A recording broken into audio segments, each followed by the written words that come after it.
በስመ አብ ወወልድ ወመንፈስ ቅዱስ አሐዱ አምላክ። በስመ አብ ወወልድ ወመንፈስ ቅዱስ አሐዱ አምላክ። በስመ አብ ወወልድ ወመንፈስ ቅዱስ አሐዱ አምላክ አሜን። የአባቶቻችን አምላክ የቸርነት ባለቤት ቸሩ አምላካችን እግዚአብሔር ከዚህ ሰዓት ከዚህ ዕለት ያደረሰን ቅዱስ ስሙ የተመሰገነ ይሁን። እንዴት ዋላችሁ? እንዴት ሰነበታችሁ? ቸርነቱ ይቅርታው ምሕረቱ በጎነቱ ለዘላለም የባሕርይ ገንዘብ የሆነ አምላካችን መድኃኒታችን ኢየሱስ ክርስቶስ ለአምላክነት እንደሚገባ በድጋሚ የተመሰገነ ይሁን። እመቤታችን ወላዲተ አምላክ ንጽሕት ድንግል ማርያም፣ ቅዱስ መስቀሉ፣ ቅድስት ቤተ ክርስቲያኑ ያከበራቸው ቅዱሳን ሁሉ ስማቸው የከበረ የተመሰገነ ይሁን። እንኳን አደረሳችሁ። ቸሩ መድኃኔዓለም ከጻድቁ ከንጹሐን በረከት ከእመቤታችን ሀብት ረድኤት በቸርነቱ ያሳድርብን። የቅዱስ ዮሐንስ ወንጌል ምዕራፍ 5 ቁጥር 1። ከዚህም በኋላ በአይሁድ በዓል እንዲህ ሆነ። ጌታችን ኢየሱስ ወደ ኢየሩሳሌም ወጣ። በኢየሩሳሌምም በበጎች በር አጠገብ መጠመቂያ ነበረች። ስሟንም በዕብራይስጥ ቤተ ሳይዳ ይሏታል። 5 እርከኖችም ነበሯት። በዚያም ዕውሮችና አንካሶች ሰውነታቸውም የሰለለ ብዙ ድውያን ተኝተው የውሃውን መናወጥ ይጠባበቁ ነበር። የእግዚአብሔር መልአክ ወደ መጠመቂያው ወርዶ ውሃውን በሚያናውጠው ጊዜ ከውሃው መናወጥ በኋላ በመጀመሪያ ወርዶ የሚጠመቅ ካለበት ደዌ ሁሉ ይፈወስ ነበርና። በዚያም ከታመመ 38 ዓመት የሆነው አንድ ሰው ነበር። ጌታችን ኢየሱስም ያን ሰው በአልጋው ተኝቶ ባየ ጊዜ በደዌ ብዙ ዘመን እንደቆየ አውቆ ልትድን ትወዳለህን? አለው።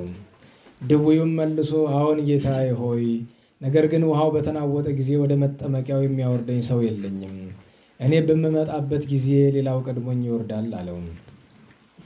ጌታችን ኢየሱስም ተነስና አልጋህን ተሸክመ ሂድ አለው። ወዲያውኑም ያ ሰው ድኖ አልጋውን ተሸክሞ ሄደ። ያችም ቀን ሰንበት ነበረች።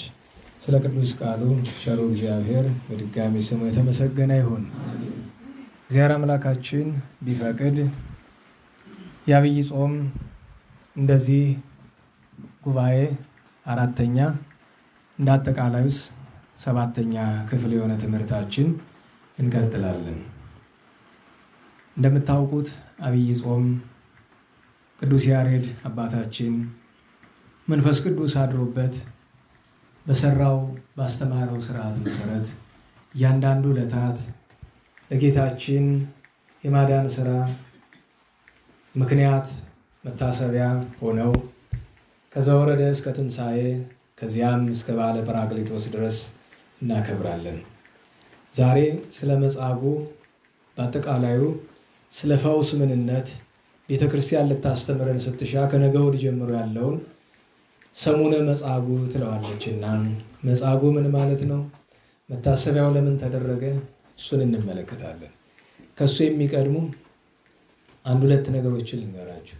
አንደኛው በራሱ ኃጢአት ባይሆንም እንኳን አሳዳሪው ወር ሳይሞላ ለሁለተኛ ጊዜ ተቀየረባችሁ።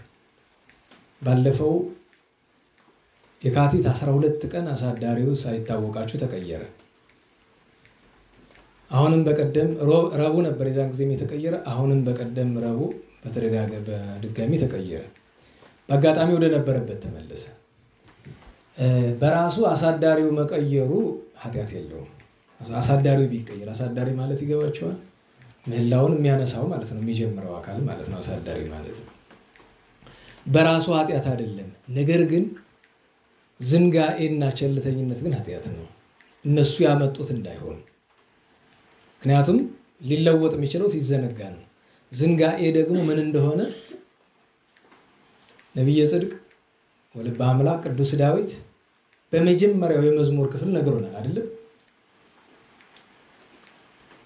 ብፁዕ ብእሲ ዘኢሖረ በምክረ ረሲዓን በማን መንገድ ያልሄደ ብፁዕ ነው?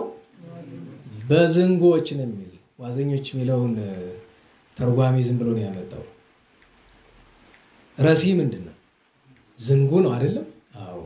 እና ሰው ሌላ ነገር ሊዘነጋ ይችላልና የዛ እንዳይሆን ብዬ ነው። ጥንቃቄው እሱ ነው። የሱ እንዳይሆን ድንገት አሁን ወደ ነበርበት ተመልሷል ማለት።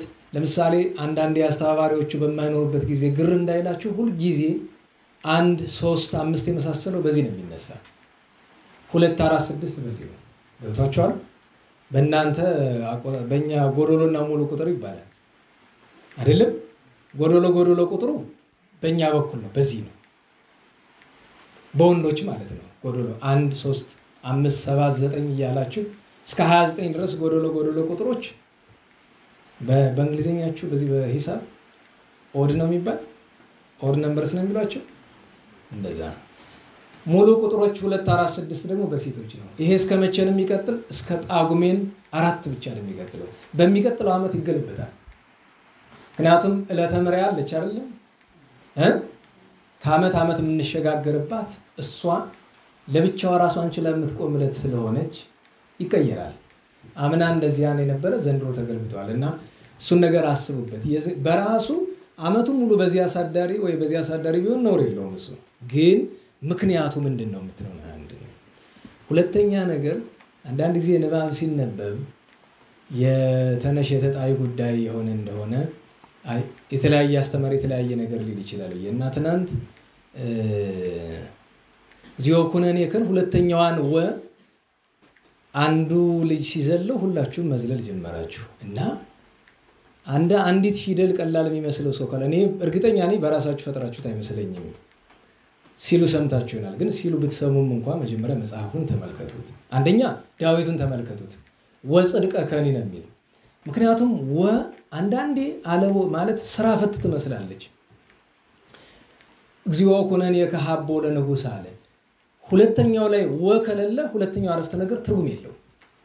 ምክንያቱም ወጽድቀ ከኒ ካላለ ጽድቀ ከኒ ለወልደ ንጉሥ፣ እሺ ለንጉሱ ልጅ ጽድቅህን ምን ሀቦ ነው አይደል? ሀቦ የት ነው ያለችው? ከመነሻው ላይ ነው ያለችው። ወ የመጣች ለዛ ነው። ለዚህ አይደለም ተየማሐክሙ ቤተክርስቲያን እንተ ግብጽ ብሎ ወማርቆስ ወልዴ ብሎ ይተዋል አይደለም? ለምን የማሐክሙ ብሎ ስቦ ያመጣዋልና።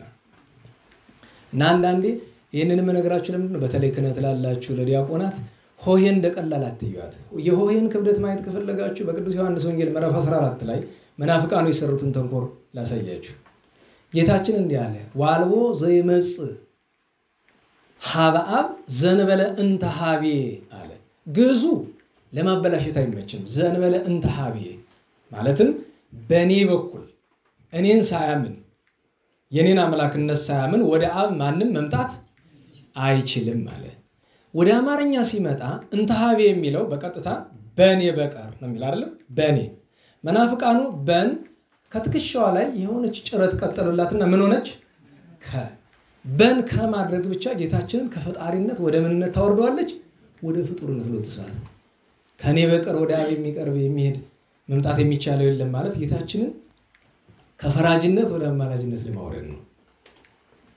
ይህንን ያስተዋለው ብዙ ሰው አልነበረም በጊዜው። በኋላ ነው መምህራን አስተዋሉትና ተንኮሉ ገባቸው። እና የፕሮቴስታንቶችን መጽሐፍ ቅዱስ ካያችሁት ብዙ ጊዜ እነሱ ባይብል ከኔ በቀር ነው የሚለው። እንግዲህ በን ከማድረግ ይህንን ያክል በን ከማድረግ የዓለም ህዝብ ቢያልቅ ይቀላል። 8 ቢሊዮን ህዝብ ቢያልቅ ይቀላል። ያችን ከማድረግ ለናዋላችሁ። ምክንያቱም ያቺ ከሆነች የዓለም ህዝብ የታለ? ማን ፈጥሮት? ፈጣሪው የሌለው ፍጡር ምን ያደርጋል?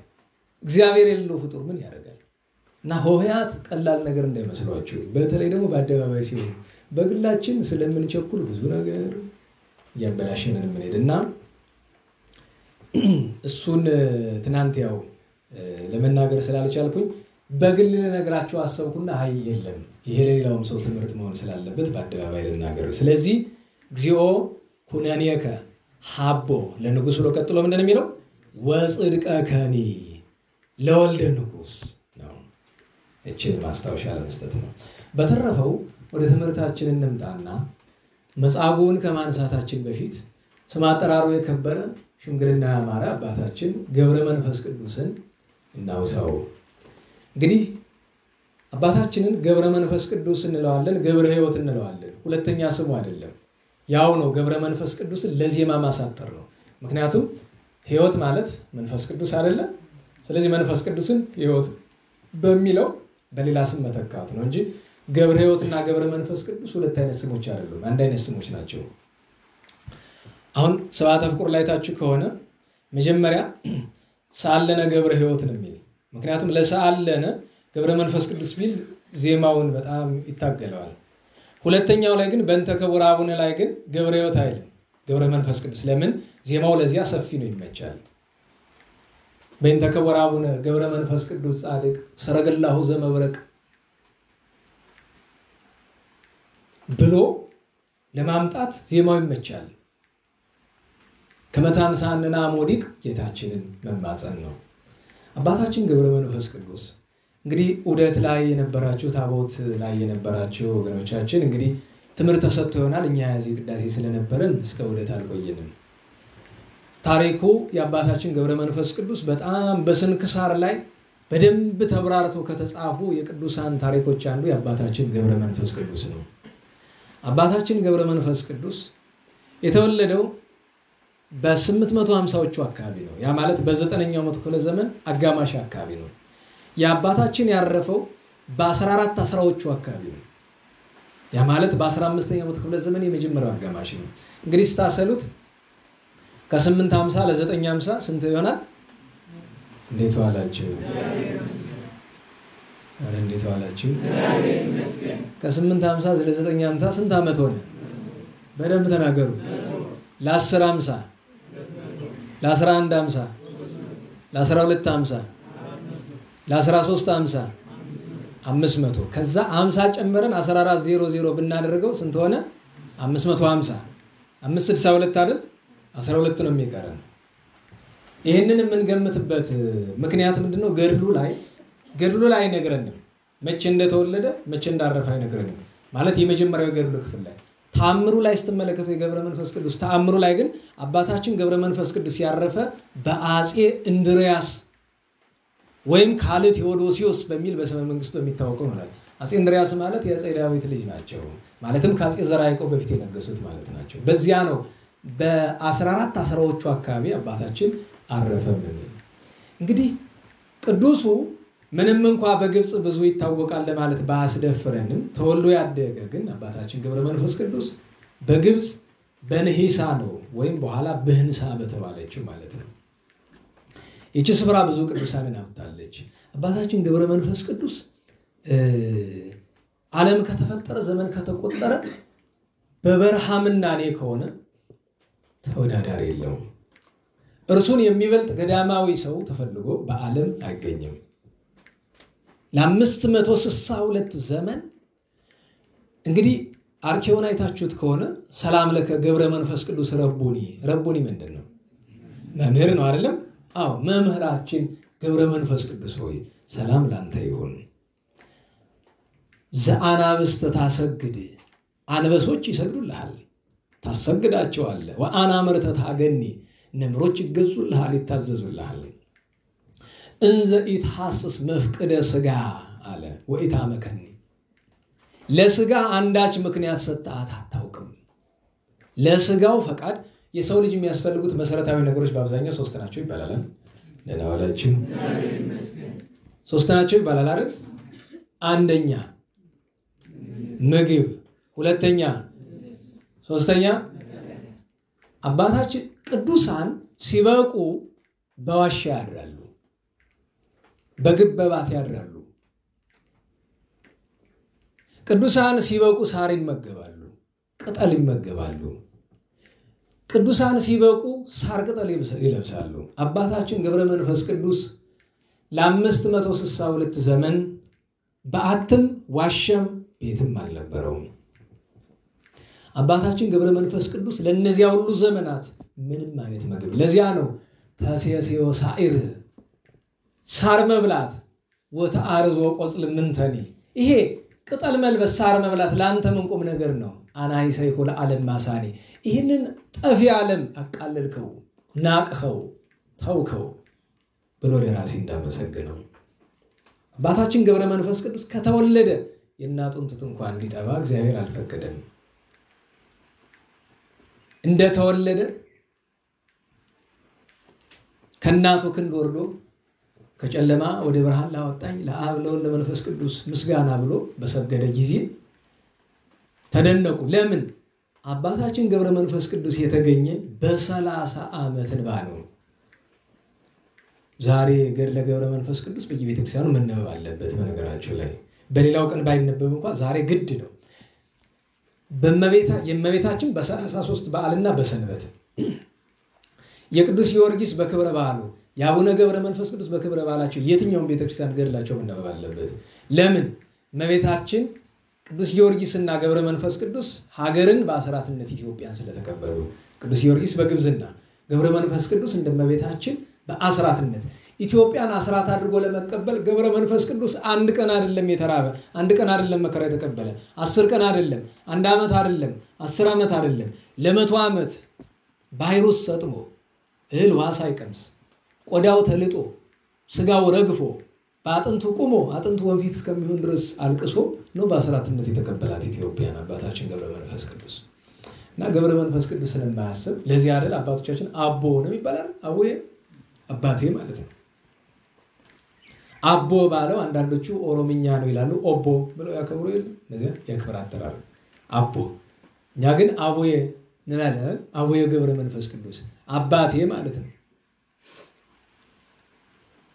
ጻድቁ ገብረ መንፈስ ቅዱስ ታሪያቸውን አመስግነው ገና በ3 ዓመታቸው ቅዱስ ገብርኤል በክንፎቹ ተሸክሞ ጌታችን ቅዱስ ገብርኤልን ጠርቶ ያ ሕፃን አምጣልኝ አለው። 30 ዓመት ተለቅሶ ነው የተወለደ ብያቸዋለሁ። ስምዖን ወአቅሌስያ የሚለው ነው በየደብሩ። አሁን እኛ ድሮ ልጆች እያለን ይነበብ ነበር። እዚህ ጥቅምት 5 በቅዳሴ ቤታቸው፣ መጋቢት 5 በረፍታቸው፣ እንደዚሁም ሐምሌ 5 በቃል ኪዳናቸው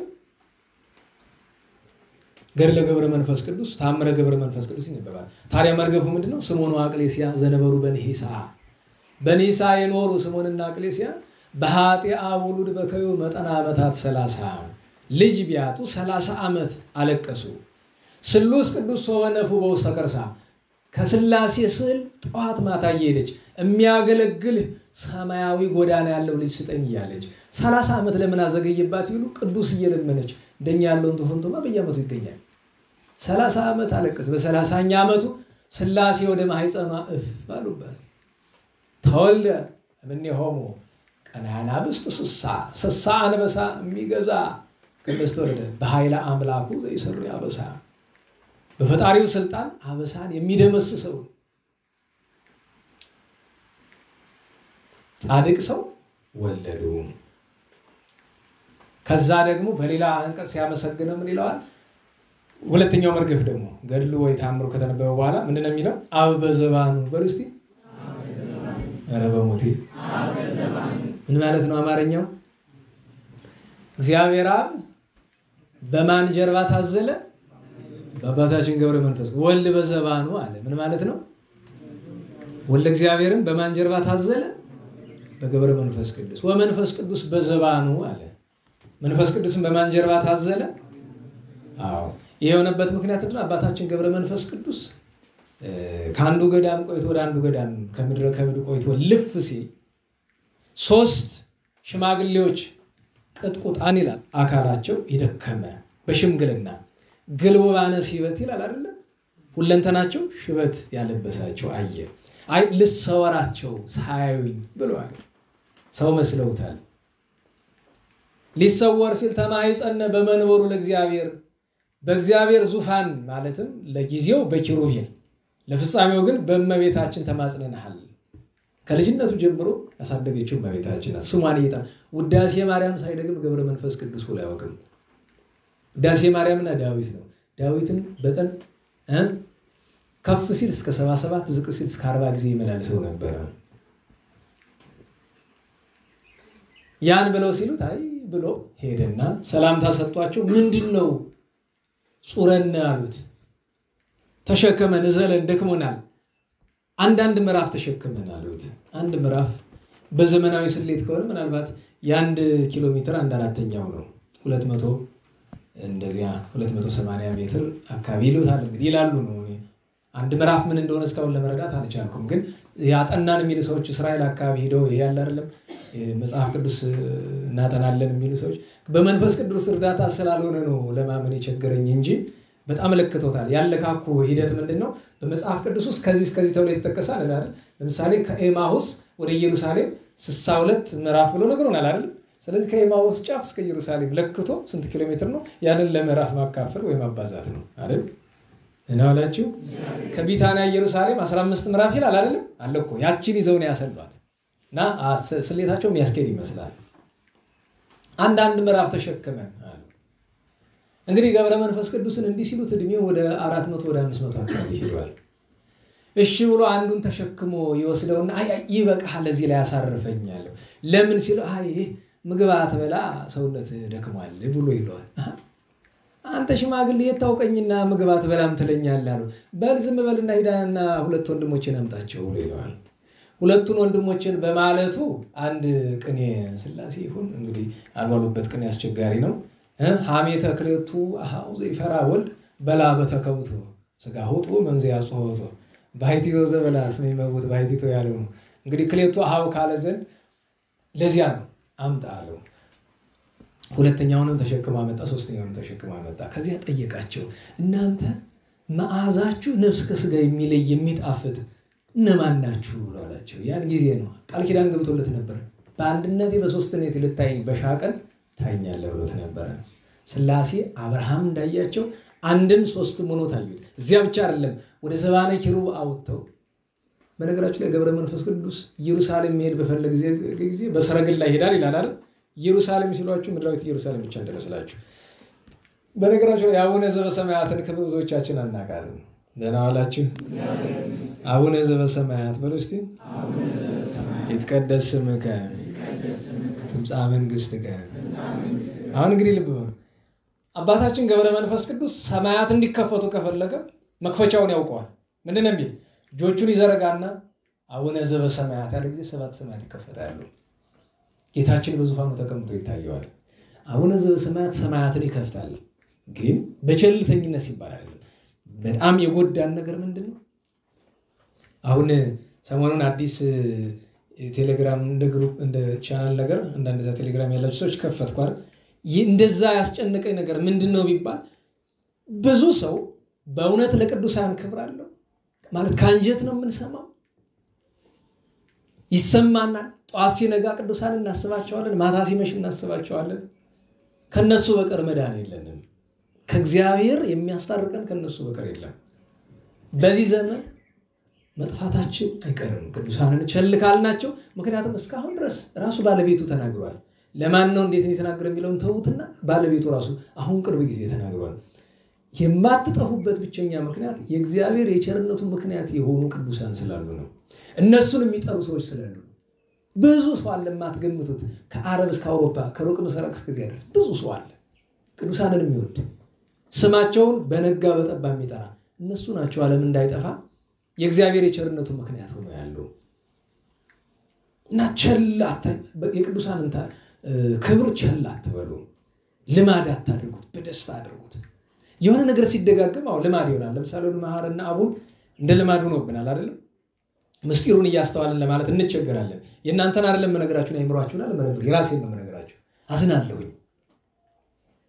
ለምንድን ነው? እና አንዳንድ ቦታ ላይ ራሴን እየወቀስኩ እቺን ቢያንስ እቺኛቱን ዘር ላስተውላት እስኪ እንደው እስቲ ሁሉ ምግባር እኮ ያለህና ለነፍሴ ምትለው ላይ ሲደርስ እስኪ እዚች ላይ ላስተውል እስኪ ጌታዬ ከክፉ ዲያብሎስ ስራ አድነኝ የምትለው ላይ እስቲ ቢያንስ ወይ ከማዕቀብ ከነ ላይ ወይ ንኢሃቤ ላይ ብቻ አንዷን አንቀጽ ላይ እግዚአብሔር ቸር ነው።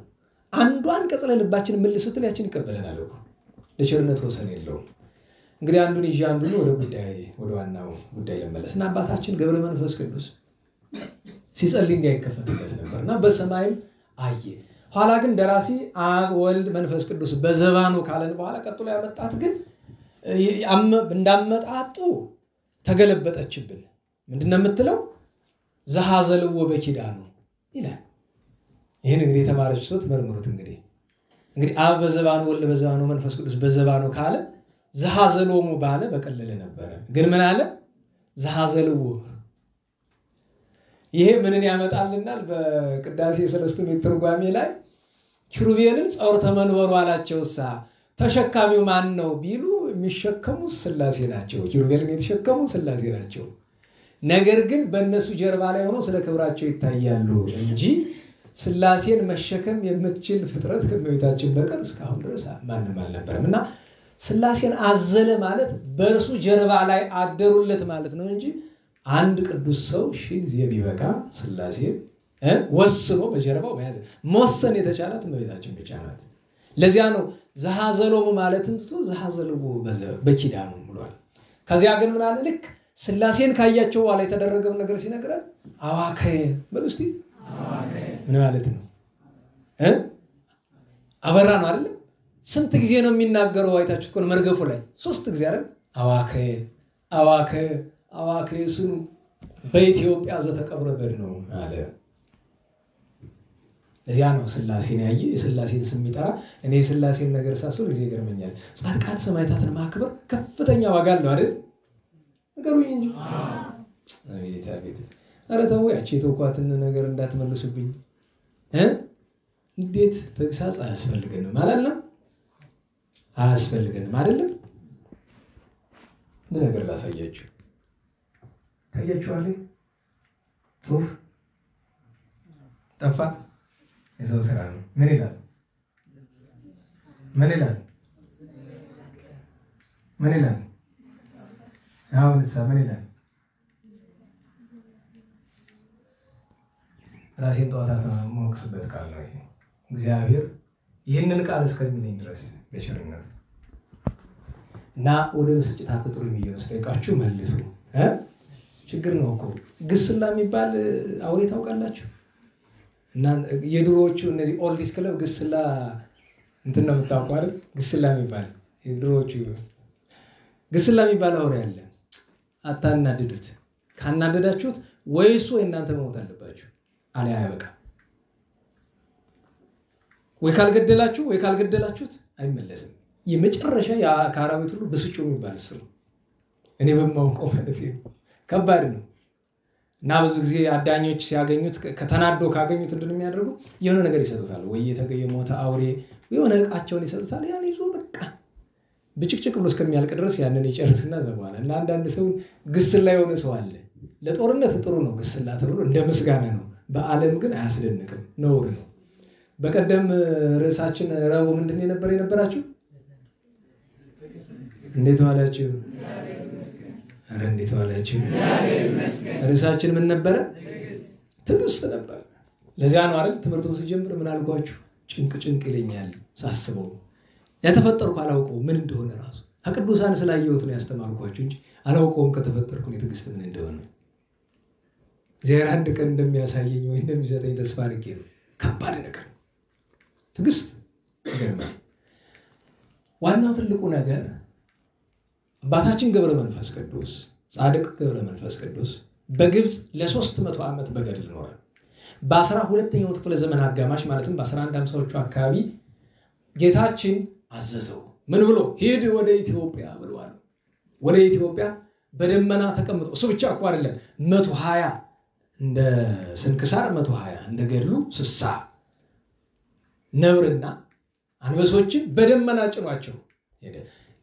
አናብርትንና አናብስትን ሲሰጠው ጌታዬ እኔ እህል የለኝ እህል አልመገብ ምን ላበላቸው ነው አለው። ያንተን የእግርህን ትቢያ እየበሉ ይኖራሉ አለ። አኩተከ እግዚእ አመሰግናለሁ ጌታ አለ። አንበሶቹ ግን አንድ ጊዜ አባታችን ገብረ መንፈስ ቅዱስ በምድረ ከብድ እያለ ከላይኛው ግብፅ ታላቁ ጻድቅ አባ ብንያሚን በአንበሳ ጀርባ የሚቀመጡ ናቸው። ከሐዘኖ ታላቁ አባ አንበስ ያቋቋሙ ጌታ አቋቋሙን መሰረቱት የሚባሉት ጻድቁ ከዋልድባ ታላቁ አቡነ ሳሙኤል ዘዋልድባ በአንበሳ ጀርባ ተጭነው ሄዱ። ለምን? ገብረ መንፈስ ቅዱስን ያህል ጻድቅ እንዴት ሳንባረክ ብለው ሄደው አጡት፣ ተሰወረባቸው። ለምን? ገብረ መንፈስ ቅዱስ አንድ ስልጣን አለው። ከበቁትም እንኳን መሰወር ይችላል፣ ስልጣኑ ነው። ተሰወረባቸው። ለ7 ቀን እያለቀሱ ምህላ ገቡ። ሰባተኛው ቀን ሲደርስ ግን በእንቅርት ላይ ምን እንዲሉ የአባታችን ገብረ መንፈስ ቅዱስ አንበሶች ወጡና የሶስቱን አንበሶች ሙጥጥ አድርገው በልተዋባቸው ገቡ። በዚያ ሲያዝኑ ወደ እግዚአብሔር ሲያመለክቱ አባታችን ገብረ መንፈስ ቅዱስ ቢወጣ እንደሻሽ ተለጸፉ ደንግጠው ሶስቱ ጻድቃን። ምን ሆናችሁ አላቸው። አባታችን ግርማ ያስፈራል አላቸው። ምን ደርሶባችሁ ነው የምታዝነው? አንደኛ 7 ቀን ተሰወርከን፣ ሁለተኛ ነገር እግዚአብሔር ተቀመጡባቸው ብሎ የሰጠንን ፈረሶቻችን ማለትም አናበስቱን ያንተ አንበሶች በሉብን ብሏል። ተቆጣ። አንበሶቹን ጠራ። በሉ ትፉ፣ ጠብታ ሳታስቀሩ ብሎ ተፏቸው።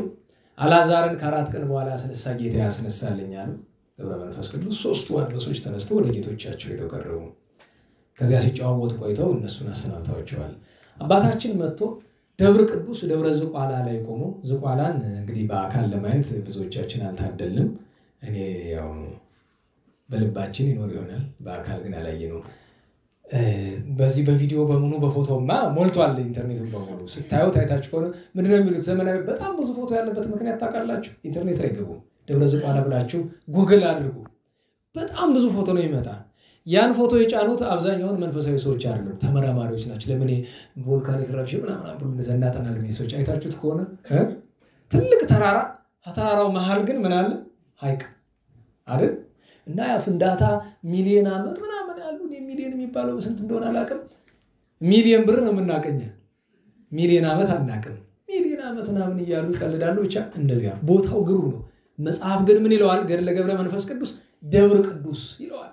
በኢትዮጵያ ቅዱስ ተራራ ተብሎ ከተጠሩት አንዱ እሱ ነው። ደብረ ቅዱስ ደብረ ዝቋላ ይለዋል።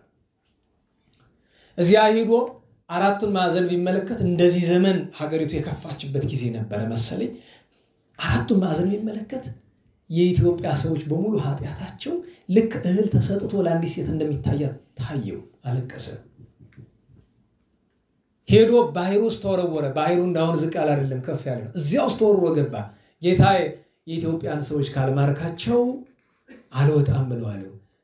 40 ቀን ሱባኤ በኋላ ጌታችን ከባህሩ ዳር መጥቶ ቆሞ፣ ከሐይቁ ዳር ቆሞ በስም ያመኑትን በቃል ኪዳን የተማጸኑትን ብቻ ምሬልሃለሁ አለ።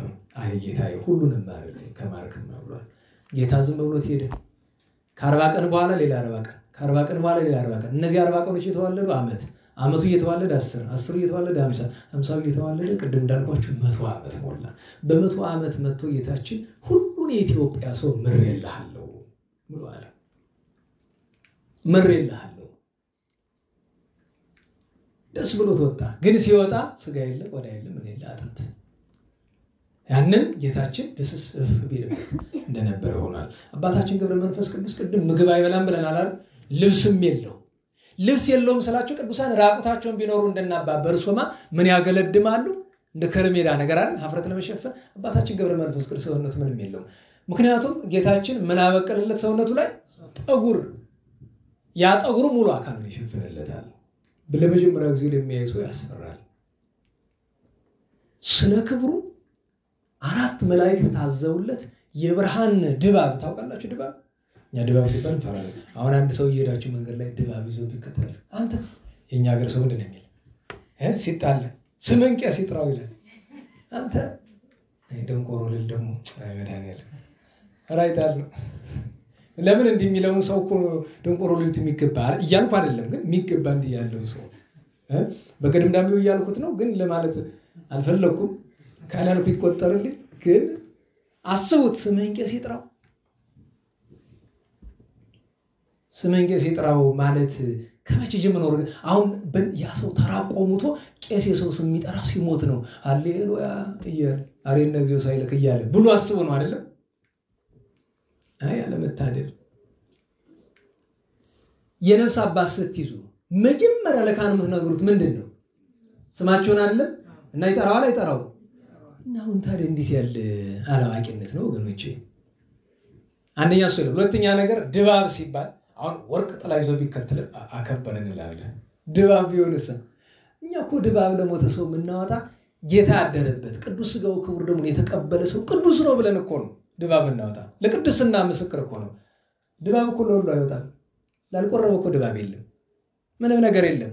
ድባብ እኮ የክብር መገለጫ ነው። ዛሬ ድባብ ብቻችን ኪራይ አለታል። ስንት ነው ተከፍል? ያችን ተከፍላለህ ይወጣልሃል። ለምን ሙስሊም አትሆንም? ይወጣል። ትችታ መጣው እንከረዋለ እና ድባብ የብርሃን ድባብ አመጣው። 4 መላእክት ግሩማን መላእክት ይጋርዱለታል። ሁልጊዜ ሲሄድ እንደዚያ ተከትሉት። እንግዲህ 4 መላእክት እንደሚያደርጉ ታዲያ ትልቁ ችግር አባታችን ገብረ መንፈስ ቅዱስ እሱ ከሚሆንበት ቦታ ላይ ስለ ክብሩ ደመናን የሚያዞሩ መላእክት ዝናብ አያዘኑም። ለሱ እሱን ላለማርጠብ አያዘኑም። እሱ ካለ ከስፍራው አልፈው ሌላ ቦታ ነው የሚያዘኑ። እና ምን ይላል? ጌታዬ በእኔ ኃጢአት እቺን ሀገር በድርቅ አስመታኋት፣ ይቅር በለኝ፣ እዚህ ሀገር አልኖርም ብሎ ትቷት ይላልያችን ዝናብ እንዲዘንብላት እና የኃጢአት ምክንያት እንኳን አልተገኘበትም። ገብረ መንፈስ ቅዱስ በዚህ ወቅት እቺ ደካማ ነገር ተገኘችበት ለማለት ይከብዳል። ታዲያ አንዳንድ ሰው የፈጠራ ወሬ ይወዳልና እንዴ ለለ ነገር እያመጣ ገብረ መንፈስ ቅዱስ እኔ መሞት አይገባኝም ብሎ ጌታን ተከራከሩት ይላል። አምሩ እንደሚያመጣው እኮ እግዚአብሔር ይወክለት እና አንዳንድ ጊዜ ምን አንድ ደራሲ ምን አለ፣ ዘመናዊ ደራሲ ነውና ከእውነትና ከውሸት በጣም የሚጣፍጥ የትኛው ነው ብሎ አሉት። በጣም የሚጣፍጥ ውሸት ነው። ለምን? እውነት ወዲህ ቢሏት ደረቅ ናት፣ ውሸት ግን እንደፈለጉ ናት አይደል? ሲፈልጉ ቅመማ ቅመም እርዱን ምንድን ነው የሚባል ሌላም ጦስት ሴቶች ቅመም የምታውቁ ከሆነ ነጭ ሽንኩርቱን ቀይ ሽንኩርቱን ደግሞ ወደ የሚባል ኮረሪማው እናንተማ እኔ በነገራችሁ ላይ አንዲት ጥሩ ሙያ አለቻችሁ አይደል እህቶቻችን? አንዲት ሙያ አለቻችሁ። ምንድን ናት? የተሰራ መብላት ታውቃላችሁ። እንዲህ በየስማችሁን ላጥፋው እንጂ ቅመማ ቅመም ማወቁ እንጂ እና ውሸት እንደዚያ ናት። እንደፈለገች ትመቻለች ቅመማ ቅመም እየተጨመረና ገብረ መንፈስ ቅዱስ እኔ መሞት አይገባኝም ብሎ ጌታን ተከራከሩት። አሁን ቅዱሳን እንደዛ ይላሉ። ይሄ ነገር እኮ የጀመረ በማን ነው? እመቤታችንን በማለት ነው የተጀመረ። እመቤታችን እኔ አንተን አስብ እንዴት ነው ሞታለሁ? አረ ቅትለኒ ለቤዛ ሆምን ያለች እንደው በሲያል ያሉ ነፍሳት እንዲድኑ እኔን እባክህ እኔን ግደለኝ ያለች። እቺ አባቶቻችን ምን ይላሉ? እቺ አንቺ ናት ይላሉ። አንዳንድ ወሬ ሲሰሙ እቺ አንቺ ናት ኑር እኮ ነው። እመቤታችን ገብረ መንፈስ ቅዱስን ሎቱ ስብሐት እንደው ከመሳደብ እኮ ነው የሚቆጠር። እንዲህ በሌላ ነገር እሺ ተከራከሩ ሊያስብል ይችላል። እንደው መሞት አይገባኝም ወይ መሞት አይገባኝም አይደለም። እንደ ቅዱስ ቂርቆስ ምንድነው ስጋዬ ቅብር ቂታ ይብሎ ልመና ነው ወይ? ክርክር አይደለም። ልመና ስጋዬ አይቀር በሰረገላ ኤልያስ አስቀምጫለሁ ማለት ነው። አልሙት ብለው ጠየቁ ቢባል ለመታመን ይቀርብ ነበር። እንዴት ዋላችሁ? ገብረ መንፈስ ቅዱስ ኢትዮጵያ ውስጥ ለ262 ዓመት በገድል ኖረዋል። ኢትዮጵያን አስራት አድርገው ተቀብለዋል። ብዙ ድንቅ ስራ ሰርተዋል። ከሲኦል ብዙ ነፍሳትን አውጥተዋል። 15 ትውልድ የሚያስመር ቃል ኪዳን ተቀብለዋል። በዚህች ዕለት በዕለተ ሰንበት ከዛሬ 600 ከምናምን ዓመት በፊት አባታችን ገብረ መንፈስ ቅዱስ ሊያርፉ ዓርብ ዕለት ገብረ መንፈስ ቅዱስ እዚህ ቦታ ገብረ መንፈስ ቅዱስን ሲበላ ሲመገብ ሲጠጣ አየሁት የሚል ከስውራንም ከተገለጡትም አልተገኘም። ከዚህ ቦታ ሲያድር ከዚህ ቦታ ሲያንቀላፋ ነው የሚል የለም። ታሞ ተኝቶ ማይቶ ታያውቅም። ምንም እንኳን ቆዳውና አጥንቱ የተጣበቀ ቢሆንም እሁድ ሊያርፍ ግን መጋቢት 3 ዓርብ ቀን ታመመ አባታችን ገብረ እና ሄዶ እዚያ የቆመባትን አለት ተንተርሶ ጋደም ሲል ምድረ ከብድ ላይ ቅዱሳን ሁሉ ተገረሙ። ያን ጊዜ እነማን ነበሩ? በኋላ ታላቅ ጻድቅ የሆኑት የዚያን ጊዜው ዲያቆን ዘራቡሩክ ነበሩ። ዲያቆን ነበሩ ከገብረ መንፈስ ቅዱስ ጋር የሚቀድሱ አይደል? ፍሬ ቅዱስ ዘራቡሩክ፣ ገብረ እንድርያስ፣ ያዕቆብ፣ አባ ዮሴፍ የተባሉ ቅዱሳን ነበሩ። እሱን የሚቀርቡት አባታችንን ቅዳሴ መቅደስ በሚፈልግበት ጊዜ ዘራቡሩክን አቡነ ዘራቡሩክ በዲቁና ፍሬ ቅዱስ አቡነ ፍሬ ቅዱስ አቡነ አብይ ጊዜ ጋር ወዳጅ ነበሩ። እሳቸው በቅስና እንዲቀድሱ ያደርግ ነበር አባታችን ገብረ መንፈስ ቅዱስ። አባታችን ገብረ መንፈስ ቅዱስ ቅስና ያለው ካህን ነው እና ቅዱሳን ገረማቸው። ተሰብስበው አለቀሱ። አንተ ካረፍክ በኋላ እንደምንድን ነው ምን ሆነው? ይቺስ ሀገር ዓለምስ እንደምን ነው? ምክንያቱም ዓለምን በሙሉ በአማላጅነቱ ጠብቆ የሚኖር ቅዱስ ነው። ጌታችን የጠየቀውን ሁሉ የሚያደርግለት ቅዱስ ነውና ኋላ ቅዳሜ ብዙ ቅዱሳን ተሰበስበውለት ጌታችን ቅዱሳንን እመቤታችንን አስከትሎ መጣ። ቃል ኪዳን ሰጠው። የሚገርመው ነገር መጽሐፈ ገድሉን ብትመለከቱት እንዲህ ይላል። ሰላም ለመቃብሪከ መጀመሪያ ሰላም ለሀገሩ ልናምጣ መቼም የገብረ መንፈስ ቅዱስ ሀገሩ ወዴት ነው? ኢትዮጵያ ነው ግብጽ ነው? እንዴት ዋላችሁ? ኢትዮጵያ ነው ግብጽ ነው ሀገሩ? ሁለቱም ነው አይደለም? ሁለቱም ነው። የተወለደ ያደገ እዚያ ነው። ገድሉን የፈጸመ ሀገር የሚላት ደግሞ ኢትዮጵያ ነው። ሰላም ለሀገሩ አለ፣ ለሀገሩ ሰላምታ። ሰላም ለደብሩ አለ፣ ለምድረ ከብድ ለዝቋላ ወሰላም ለመቃብሩ አለ። ገብረ መንፈስ ቅዱስ አው የእግዚአብሔር ፍቁር አለና ደመናት አንኮርኮሩ አዕዋፈ ሰማይ ዘመሩ ብሎ አለ። የሰማይ ወፎች ነፍሱ ከስጋው እንድትለይ እንደ ቅዱስ ዳዊት አብረው ዘምረውለታል። ወፎቹ በጊዜ ሞልትከ መላእክት አንከው አለ። አንተ ስታርፍ ነፍስ ከስጋ ስትለይ መላእክት እንኳን አደነቃቸው። ለምን? ሰላም ለከ ጽኑ ከመአምድ ዘያንቀለቅሎ ሞገድ አይደል? ማይበል የማናወጣው ጽኑ ምሰሶ ማለት እኮ አንተ ነህ። ገብረ መንፈስ ቅዱስ አብርሃም ዘይሩ ተከፍልፉድ እንደ አብርሃም ብዙ ደግነት ያልነገርኳችሁ ነገር አባታችን ገብረ መንፈስ ቅዱስ ከበረሃ ወጥቶ በዓል ለማክበር ከጌታና ከመቤታችን ውጪ አንድ ቀን በዓል ለማክበር ሰዎች ይላሉበት ይሄዳል። መቼ? ነሐሴ 28 ቀን ሁልጊዜ ነሐሴ 28 በዓል ያከብር ነበር። ነሐሴ 28 የማን በዓል ነው? አዎ እሱን ያክል ቅዱስ እሱን ያህል ጻድቅ የሶስቱን ቅዱሳን አባቶች በዓል ሳያከብር እድሜ ዘመኑን ሲያከብር ኖሮ ነው ያረፈ። እና ሰላም ለመቃብሪ ከገብረ መንፈስ ቅዱስ ጸማድ ቦ ዘይቤ በኢየሩሳሌም አጸድ ወቦ ዘይቤ አለው በከብድ ይላል። ስለ ግንዘቱስ መጽሐፈ ገድል ከሰ ይነግር ዜና ኩነቱ አባታችን ገብረ መንፈስ ቅዱስ መላእክት እንደምን አድርገው እንደገነዙት ገድሉ የጻፈው ቅዱስ ሰው አልነገረንም። ለምን? ለመንገር ቢጨንቀው አልነገረንም። ታዲያ መቃብሩ በምድረ ከብድ አለ። ግን አንዳንድ መጻሕፍት በኢየሩሳሌም ይሉ ለምንድን ነው ቢሉ ምድረ ከብድ ላይ ተገንዞ መላእክት ወስደው ከጎልጎታ ጎን እዚያ ማስማስ አድርገው ጌታችን ከጎን ያድርጉት እኔ ከተቀበርኩበት ስፍራ ጎን ብሎ እዚያ አኑረውታል ይባላል አባታችን ገብረ መንፈስ ቅዱስ። እና አባታችን ገብረ መንፈስ ቅዱስ ብእሲ እግዚአብሔር ይባላል። አባታችን ገብረ መንፈስ ቅዱስ የጻድቃን ሁሉ አለቃቸው ነው። ጻድቅ ሆኖ ከገብረ መንፈስ ቅዱስ የሚበልጥ ማን አለ? አባታችን ገብረ መንፈስ ቅዱስ ተአምራቱ ተዘርዝሮ አያልቅም። እግዚአብሔር አምላካችን የጻድቁን በረከት ያሳድርብን። አሜን። እንግዲህ ስለ አባታችን የሚያከል ከተነጋገርን ወደ ዕለቱ ትምህርታችን እንምጣ። ዛሬው ርዕስ መጻጉዕ ብቻ ሳይሆን ገድለ ገብረ መንፈስ ቅዱስ ሆነ ማለት ነው። ጥሩ ነው።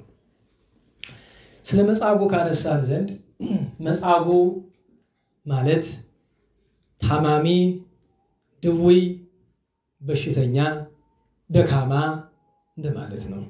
አካሉ በደዌ በሕማም የተጠቃ ከመጠቃቱም የተነሳ ለመንቀሳቀስ የተቸገረ እንደሆነ ነው።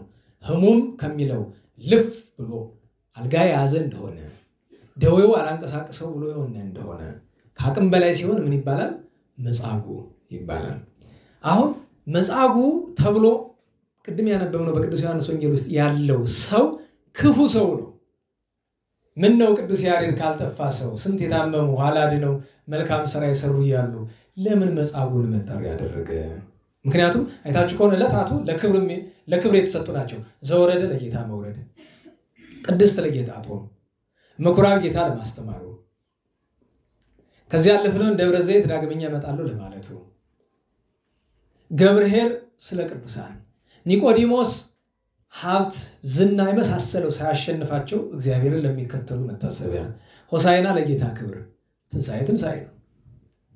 እዚህ መካከል ይሄን ሀጥ ሰው ድንቅር ለምን አለ እዚህ መጥቶ ቢሉ ተናጋሪው እንጂ በአፈ ቅዱስ ያሬድ መንፈስ ቅዱስ ነው። ምን ሲሻ ቢሉ መጻጉዕን መጠሪያ ያደረገው ተፈዋሹን ሳይሆን ፈዋሹን ሲሻ ነው። ደህና ዋላችሁ። ቸርነት ተደርጎለት አመፀኛ የሆነውን ነውረኛውን የ38 ዓመት ድውዩን ሳይሆን ማንን ነው? ለርሱ ነገ አሳልፎ እንደሚሰጠው፣ ነገ በጥፊ እንደሚመታው፣ ነገ ግፍ እንደሚፈጽምበት እያወቀ ጌታ ያደረገልን ቸርነት ለመንገር፣ ሁለተኛ ነገር ለኛ መለበሚያ ሊሆነን ነው፣ እንድናስተውል ነው፣ ውለታ ቢስ እንዳንሆን ነው። እዚህ በዓለ መጻጉዕ ላይ አሁን ታሪኩን ከኋላ እንጀምር። ዘወረደ አለን። ጌታችን ወደ ምድር ወረደ አይደለም? ቅድስት አለን። የሥራው መጀመሪያ ምን ስላደረገ? ጾምን። ምኩራብ አለን። ከጾም ተመልሶ ምን ስላደረገ? ስላስተማረ አይደል? አሁን መጻጉዕ አለን። እያስተማረ ትምህርቱን ለማጽናት ምን ያደርግ ነበር? የታመሙትን ይፈውስ ነበር። አሁንም ታሪክ ይዞ ነው የሚሄደው። እዚህ ላይ ሲደርስ ወምድረ ዝንቱ በበዓሎሙ ለአይሁድ ይላል። በአይሁድ በዓል ቀን እንዲህ ሆነ።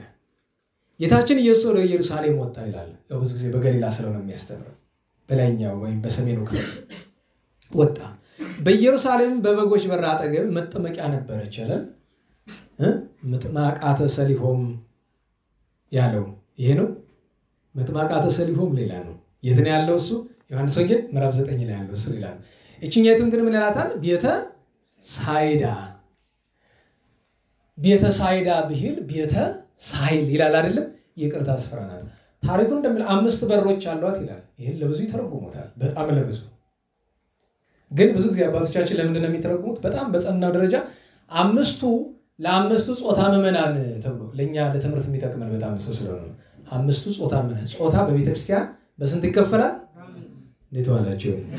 ሴትና ወንድ እንዳለ ሆኖ ግን ከግብር አንፃር ከግብር ወይም ከሚፈተኑበት ቀዳዳ ወይም የፈተናውን ድል አድርገው ክብር ከሚያገኙበት ጎዳና አንፃር ከ5 ይከፈላል። አንደኛው ጾታ ካህን ነው አይደል? እንዴት ዋላችሁ? ካህን ነው። ሁለተኛው ጾታ ወጣት ነው።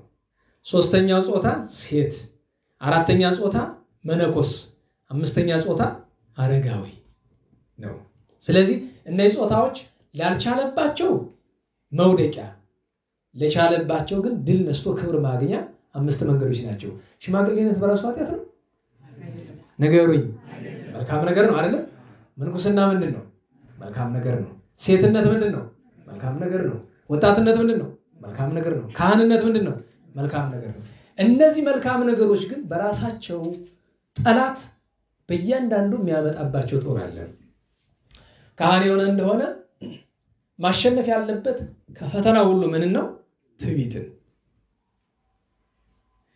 የትዕቢት እንቅፋቱን ልንገራችሁ። በዚህ ያላችሁ በአጋጣሚ ፊት መስመር ላይ ያላችሁ ሁላችሁም ካህናት ስለሆናችሁ የትዕቢት ክንፋቱን ልንገራችሁ። እቺ ልብ ብላችሁ ያዙ። የትዕቢት ክፋቱ ትዕቢተኛው ሰው ትዕቢተኛ እንደሆነ ያውቀው አይታወቀው። በጣም መጥፎ ነገር እሱ ነው። ብስጩ ሰው ቁጣው ይታወቀዋል። ለምን ጨጓራውን ይልጠዋል? ምን ይላል? ለራሱ ይታወቃል። ማለት የሚገለጥ ነገር ነው። ትዕቢት በውስጥ ያለች ናት። ትዕቢት የሚታወቀን በምን መሰላችሁ? ትዕቢት ውስጣችን ላይ ትዕቢት የሌለበት ሰው የለም። አልበቃችሁ በቀር ከትዕቢት የታጠበ ሰው እኮ ኖሮ አይደለም።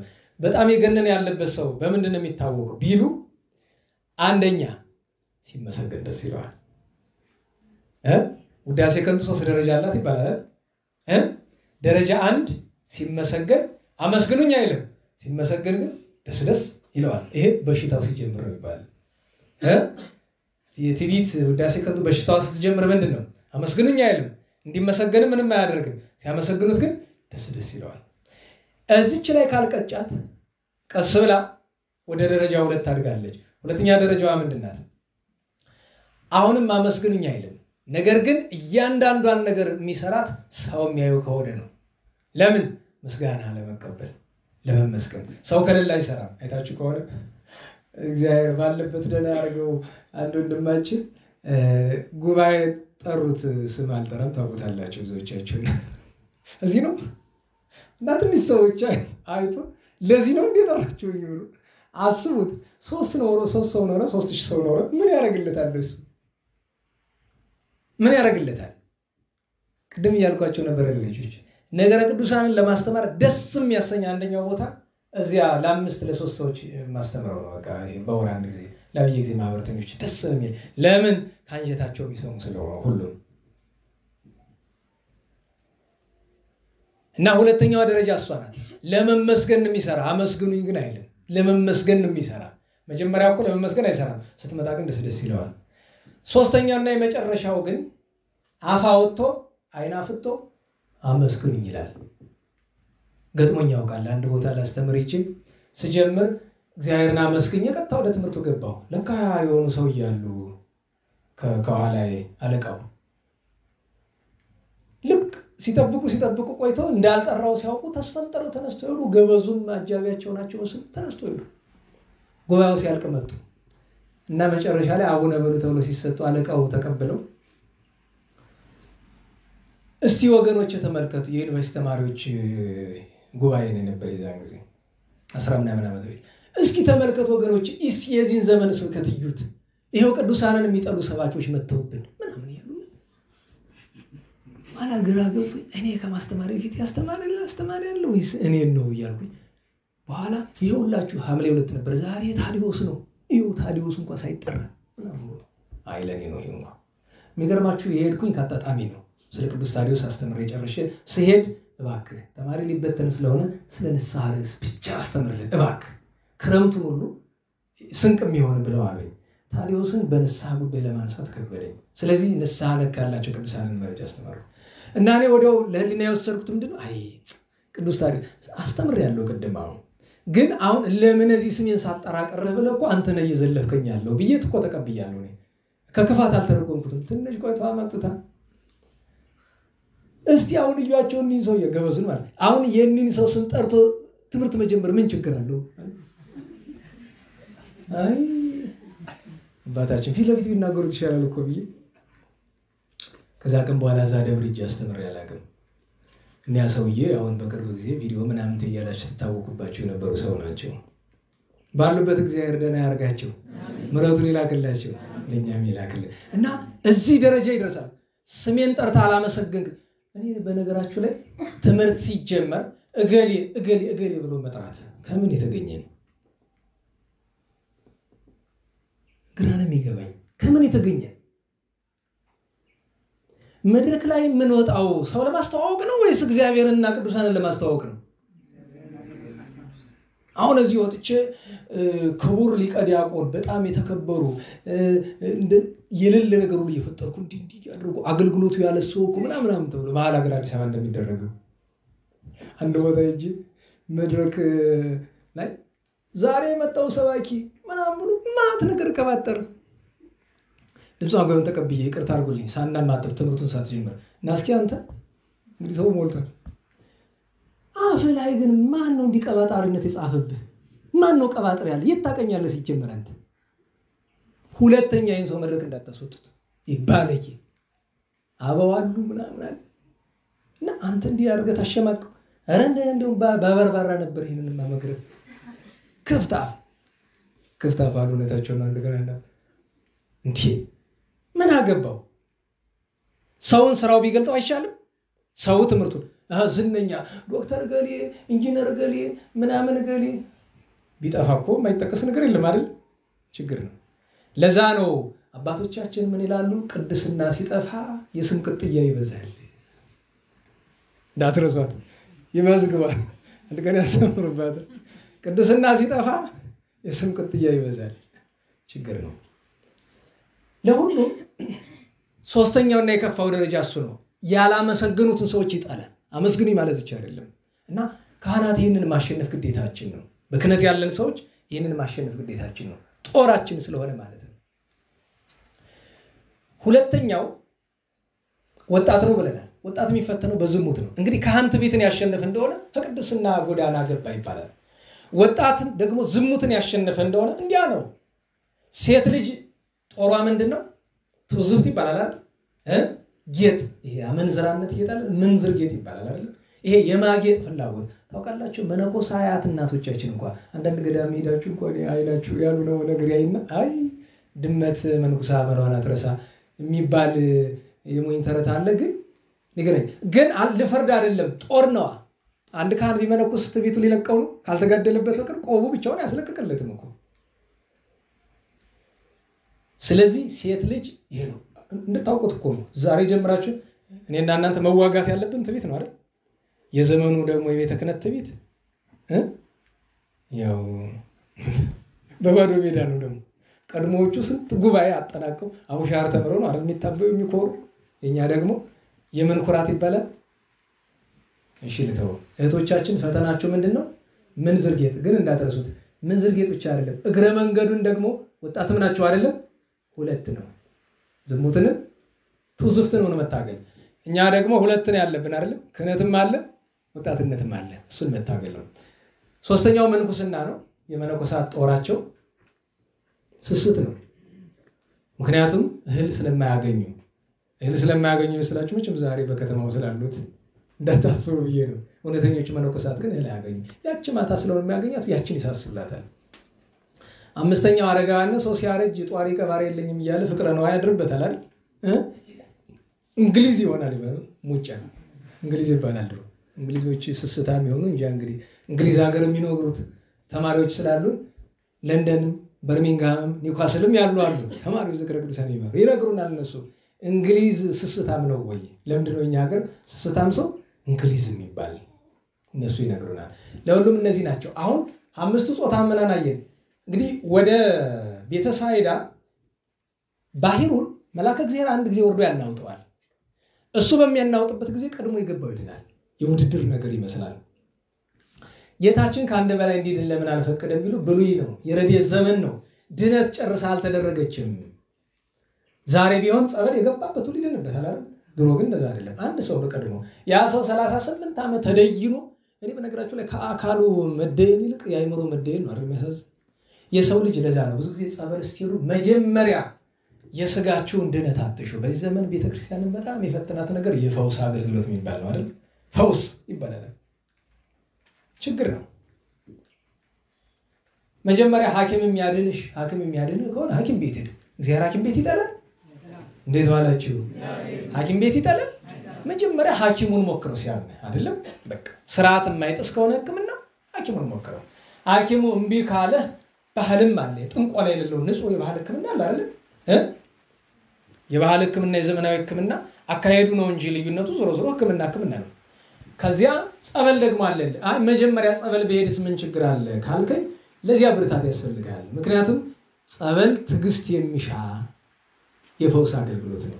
ሄደ በአንድ ጊዜ እገሌ ከሚባል ሰውዬ ወጣ ልቀቅ ያዝ ምናምን ብሎ ያስለቅልኛል ከሆነ ችግር ነው። በውጣ ገባ የሚድን ነገር የለም። ሐዋርያት መጥተው አልጠየቁም? በእንተ ምንት ስእና አውጥቶ አሉ አይደለም? በቅዱስ ማቴዎስ ወንጌል 17 ላይ እኛ ለምን ሐዋርያት እኮ ማስወጣት አልቻሉም። ለምን?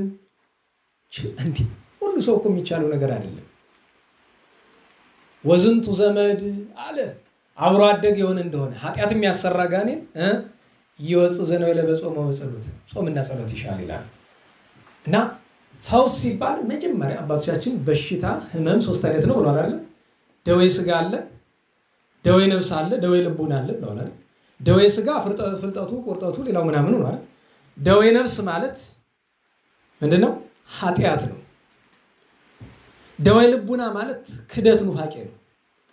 እና መጀመሪያ ከደዌ ስጋ ይልቅ ሰውነታችን መጠበቅ ያለብን ከደዌ ነፍስና ከደዌ ልቡና ነው። በሽታ ቢያስጨንቅም እንኳን የስጋ በሽታ ጎጂ ነገር አይደለም። ቅዱስ ጴጥሮስ ዛሬ ወራዊ በዓላቸው እድሜ ዘመናቸው ሌሎች ሐዋርያት በበሽታ ሲሰቃዩ አይደል የኖሩ? ያዕቆብ ዘኢየሩሳሌም እግሩ አብጦ መንቀሳቀስ አልችል እያለ እግሩ ዝሆን አክሎ አብጦበት አይደል ነበር? ስንት ተሰቃይተዋል እኮ። ያን ሁሉ ድውያንን እየፈወሱ እነሱ በበሽታ ይሰቃዩ ነበር እኮ። ለቻለ ሲያም ትዕግስት መለመን ነው።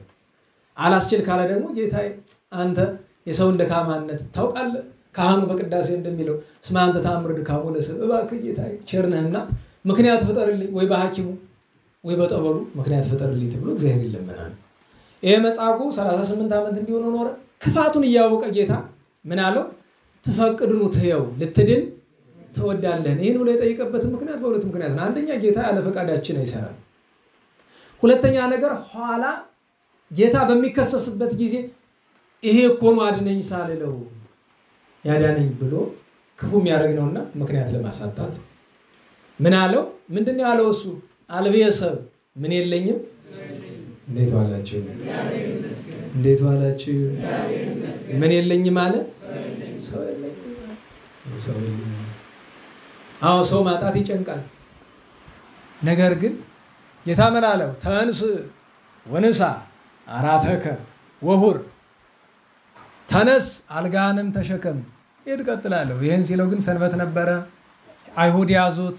ለምን ሲሉት ያዳኝ ነው እንደዚህ ያለኝ አላቸው። ማን ነው ቢሉትስ አላውቀውም። ይሄ ነገር ምንን ይመስላል? የኢትዮጵያ ኦርቶዶክስ ተዋሕዶ ቤተክርስቲያንን አስተምራ ለቁም ነገር አብቅታ ዛሬ መናፍቅ ታድሶ ምናምን ትሆኑ አላለም የሚሰድባት አናቃትም። ምን አላት ደግሞ እያሉ እኩሉ በመቋሚያዋ ሲቀልድባት እኩሉ በከበሯ ያው ሰው ስለሌላት መቼስ ያፈቀዳቸውን ያደርጋሉ እግዚአብሔር ሰው እስኪሰጣት ድረስ። ሰው የለኝም ያለው እዚህ ላይ ይመጣል። ግን እሱ ሰው የለኝም ያለው ምድራዊ ሰው ነው። እኛ መንፈስ ቅዱስ ያደረበት ሰው ነው የምንጠብቅ። መንፈስ ቅዱስ ያደረበት ለዚህች ሀገር ለዚህች ቤተክርስቲያን ተስፋ እናደርጋለን። እንዲህ ሀገር ቤተክርስቲያን እንደተናቁ እንደተዋረዱ ኦርቶዶክሳዊነት እንደተዋረደ ይቀራል ብለን አንጠረጥርም። እና ሰው የለኝም አለ ተነስተ ሄዳለው። አላወቀም፣ ውለታውን አላወቀም። ኋላ ጌታ በመከራው ሲያስተምር አገኘውና ኡቅ አለው፣ ልብ በል አስተውል አለው። ዳግመኛ ምን አትበል አትበድል፣ ከመዘአኪ እምዝ ይርከብከ፣ ከዚህ የከፋ እንዳያገኝህ አለው። ኋላ ጌታችን በተያዘ ጊዜ ሄዶ ወታደርነት ተቀጥሮ ነበርና ይሄ ኮኑ አድነኝ ሳልለው በሰንበት ቀን ሰንበት ሽሮ እንዲያደረገ ብሎ ሎቱ ስብሐት ጌታችንን የዮሐንስ ወንጌል ምዕራፍ 18 ላይ አንድ የሊቀ ካህናት ሎል የመጥቶ ከመዝኑ ተተዋሶ ለሊቀ ካህናት ብሎ ጻፎ መልታይቶ ይለለም ጌታችን በጥፊ መታው ብሎ ይለለ ጌታ ምን አለ? እመሰ እኩየ ነበብኩ ስማኩን ላይ ለዋስተዋደኒ ክፉ ተናግሬ ከሆነ ለዳኛ ክሰሰኝ። ወመሰ ሰናይ ነበብኩ ለምን ትዘብጠኒ፣ መልካም ተናግሬ ከሆነ ለምን ትመታኛለህ ብሎ ጌታ በቃለ ትሕትና የወቀሰው መጻጉዕ ማለት እሱ ነው። አሁን ታዲያ ጌታንስ በጥፊ ስለመማታት ሎቱ ስብሐት ካነሳን ዘንድ አባታችን ገብረ መንፈስ ቅዱስ አንድ ቦታ ቅዳሴ እየተቀደሰ እያስቀደሱ ቁርባን ሲቆረብ 200 ቆራቢ ነበርና 200 ቆርበው ሲወጡ አይናቸው ባየው ነገር በጣም አለቀሱ። ያለቀሱበት ምክንያት ደግሞ ከ200 ሰው መካከል አንዱን ብቻ አጥቶ 199 መልአክ እግዚአብሔር ሲቀማቸው አዩ። እዚያው ላይ መቀማት ብቻ አይደለም ገፍትሮ አባረራቸው። እነሱ አይታወቃቸው፣ እነሱ በእግራቸው ወጥተው የሚሄዱ ነው የሚመስላቸው። የአንድ ሰው ግን ደግነት ያለው ቅንነት ያለው ነው።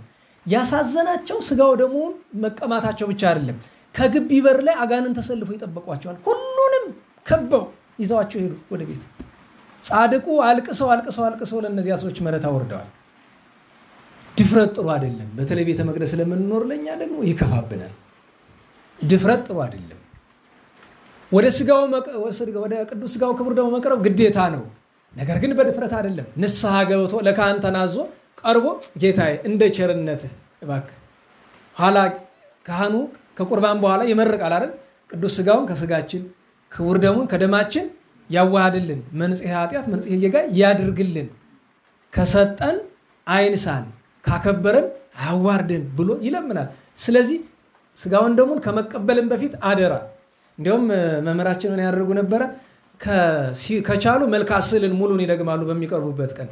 ባይችሉ እንኳን አላዳርሳቸው ከመልክዓ ስዕል ሰላም ለስልኪ ወለስለ ወልኪ ዘሰአሞን ያደርሳሉ። ምን ስለሚል ለዝ ወልኪ ህሩመ በቀል ወተቀይሞ ማርያም ሀብኒ በዲኪ እንዘ ትጼውይ ስሞ ስጋሁ ቅዱስ ወክቡር ደሙ ያላትን ከመልክዓ ኢየሱስ ደግሞ ላስናኒከን አይደል ከርሲየ ርህበ እግዚኦ ጌታዬ እኔ ሰውነቴ አንተን ቅዱስ ጋር ክቡር ደም ተጠምታለች፣ ግን አይገባኝም አውቃለሁ። ወውሳጤ ጉሬ ጸማ ጉሮሮዬ ካንተ ክቡር ደም የተነሳ ተጠምቷል። ምንድነው የሚለው? እንበለኩነኒ ሀብኒ ስጋ ከመብላአ አንተ ቅዱስ ስጋ ለመብላት ነው አይገባኝም፣ ነገር ግን ያለ በደል ሳይሆንብኝ እባክህ። እና ስጋው ደግሞ ፈርተው ቢርቁትም ገሃነም ነው፣ ቢደፍሩትም ገሃነም ነው። መልካሙ አካሄድ ምንድነው? ንስሐ መግባት፣ በትሕትና ሆኖ መቁረብ። ያችን ጸሎት እዚህ በፊት ጽፋችሁ ያዙ ብያላልኳችሁ። ኦግዜ ኢየሱስ ክርስቶስ አኮ ዘይደለወኒ እሷን ካንጀቱ የጸለየ ሰው እንደምን መልአከ እግዚአብሔር ይቀማዋል?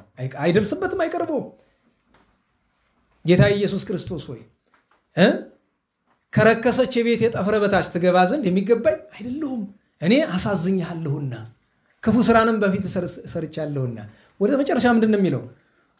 ወሶበት ሚየጠው ለምስጢረ ቅዱሳቲከ ኢይኮነኒ ለቅስት። አሁን ልቆርብ ነኝ፣ ስቆርብ ግን አደራህን በአንተ ፊት የሚያስወቅሰኝ አይሆንብኝ፣ ወይ ለኩነኔ ለገሃነመ እሳት አይሆንብኝ። ኋላ መጨረሻ ላይ እማጸናለሁ። ምንድነው የሚለው? በወለደች በእመቤታችን በመጥምቁ ዮሐንስ በጻድቃን በሰማዕታት አማላጅነት ብለህ አትውሰድብኝ እባክህ። ጥቂት ትሕትና ጥቂት ፈራህ እግዚአብሔር እኮ እግዚአብሔር የሚፈልግ ያቺ ለሱ ትልቅ ነው። ለዚያ እኮ ነው ዛሬ ሰለስቱ ምዕት ቅዳሴ ባይሆን ሰለስቱ ምዕት ሲቀደስ ሰነበትና ዛሬ በዋናው በቦታው ቀን ተዘለለ አይደል? አዝናለሁኝ። ያው ዞሮ ለምን እንደሆነ ገብቶኛል ነገሩ። ግን እንዲህ ባለው ቀን አንባቢው መግባት ይችል ነበር ብዬ ነው። ማንበብ የሚቻለው ሰው ዛሬ ነበረ ቀኑ እኮ ተጠብቆ ዛሬ ነበረ ሰለስቱ ምዕት ይቀደስ ጻድቃንን በብዙ ስለሚያነሳና አባታችን ማን ነው ሰለስቱ ምዕት ምን አሉ?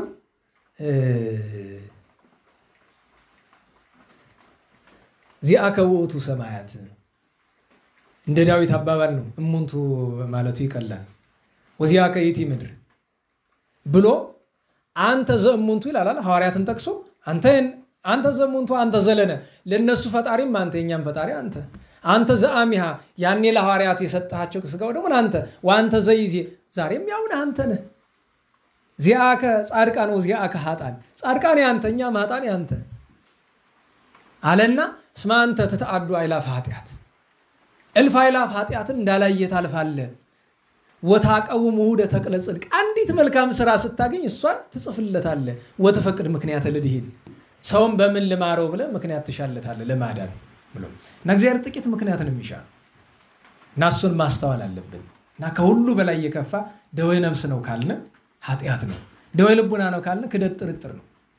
እሱ እንድናስተውል ለሁሉም መጻጉዕ እንዲህ ያለ ክፋት አደረገ። እኛም መጻጉዕን ከመሆን መድኃኔዓለም ይሰውረን። ጌታ ቸርነት ካደረገላቸው ሰዎች ክፉ ነው የተገኙ በዋነኝነት ያቺ ዘማ ሴት በቅዱስ ዮሐንስ ወንጌል ምዕራፍ 10 ልትወገር የነበረችው እሷን ጌታ ጠቁማ ያስያዘች እሷ ናት። አንዷ መቼ 3 ሰዓት ላይ ጌታችን ተሰውራቸው ነበር እየገረፉት እያለ ያን ጊዜ ለሷ ቢታያት አሳየቻቸው። ሁለተኛው መጻጉዕ ነው። ውለታ ባለመርሳትሳ እነማን ይጠቀሳሉ ብትሉ ማርያም መግደላዊትና ማርያም እንተ ዕፍረት መቃብሩ ድረስ በሌሊት ገስግሰው ሄደው ሽቱ ለመቅባት እና ከስጋ ከነፍስ ደዌ ከልቡና ደዌ መድኃኔዓለም ይሰውረን። ውለታ ከመዘንጋት መድኃኔዓለም ይሰውረን። የቅዱሳንን ስም ላስታውሳችሁና እንጨርስ። እዚያኛው ጉባኤ አንዱንም ታሪክ ስላነሳነ ስማቸውን ብቻ አጠራለሁኝ። ስንት ቀን ነው ዛሬ? 5 በ28 ነው ተገናኝተን የነበረ። በ29 እናታችን ፍቅርተ ክርስቶስ ማሞዝ፣ አባታችን ሚላካሪዮስ፣ በ30 መጥምቀ መለኮት ጸያየ ፍኖት ነብየ ልዑል ቅዱስ ዮሐንስ ተረክቦ ተርሱ ነው። በአንድ ቅዱስ ማቱሳላ እድሜ ረጅሙ ሰው ሲመረቅ የማቱሳላን እድሜ ይስጥ ይባላል አይደል? እድሜውን እንደ ማቱሳላ ጽድቁን አምጡት እንጂ ቤት የሚመታ እኮ ነው። እንደ ላሊበላ ይባላል። አዎ የማቱሳላ እድሜውን የላሊበላ ጽድቁን ይባላል አይደል? ቅዱስ በርኪሶስ ለእስክንድሮስ መርቆሪዎስ ነበሩ። በሁለት ቅዱስ ጎርጎርዮስ ሀገረ ሮሃ እመቤታችን በንስሐ መልሳው በአጸደ ስጋ ሳለ ሰማይን ያስጎበኘችው አባ መከራዊ አረጋዊ፣ አቡነ መክፈልተ ማርያም ያበርግሌው አገው ምድር ገዳም ያላቸው ቅዱስ ሰው፣ በ3 አባ ቆዝሞስ፣ አባ በርፎኒዮስ ዓመታዊ በዓላቸው ነበረ። ትናንት በ4 መጋቢት 4 ነው አይደል? ደህና ዋላችሁ። እግዚአብሔር ይመስገን። ማን ነበር የትናንት በዓል? አንድ ዘካሪ ነበረ ከመካከላችሁ። ትናንት ዘይዘከረሱ ይሆናል ብዬ ትናንት ዝክር ቀምሰናል። ጠቢበ ጠቢባን መፍቀሬ ጥበብ የቅዱስ ዳዊት ልጅ ጻድቅ ሰሎሞን ምንም እንኳን ከፍ ያለ ጥፋት ቢያጠፋም እግዚአብሔር ቤተ መቅደሱ እንዲሰራለት የመረጠው ታሪኩን ምናልባት በ23 ጥቂት እናውሰው ይሆናል። እግዚአብሔር የወደደው 5 መጻሕፍትን አንዳንድ ሰዎች የቅዱስ ሰሎሞን አይታችሁ ከሆነ ነገስትና ዜና መዋዕል ላይ ታሪኩን ስትመለከቱ ኃጢያቱን እንደነገረን እንደሚጨርስ ንስሐውን አይነግረንም። ንስሐው የሚገኝ በትውፊት ነው። ከንስሐውም አልፎ ዛሬ መጋቢት 4 ቀን እኮ ያረፈ ከ4 ቀን በፊት በ30 ባዝራ ፈረስ ከንስር ጋር አዳቅሎ ወደ ገነት ይሎ ነበር። ሞትን ላለመቅመስ ወደ እሳት ላለመግባት አላ ቅዱስ ሚካኤል ገላገሉት ነው እንጂ አደጋ ሊደርስበት ነበር።